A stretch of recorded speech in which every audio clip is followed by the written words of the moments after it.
Rewmi 24 TV. mi ngi nii tungu ni daal du teew ñuy nataal mi ngi nii nom prénom moo fi nekk numéro électeur numéro carte d'identité nationale numéro date inspiration bu CEDEAO bi signature lii moo fi am waaw bu dee da nga kii collecté parrainage bi moom mooy bind fii Kaolack bu dee Kaolack la nekk bu dee beneen dëkk la nekk moo fi bind loolu waaw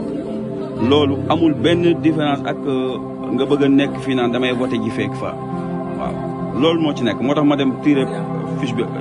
enregistré ko nii. waaw Pastef rek jamono yi moom gars yi wax dëgg fa yàlla liggéey bi am na solo loolu lu waaye xam rek na ko def ci lu baax ngir rek parrainage yi mun a jaar yoon ngir rek ñu mën a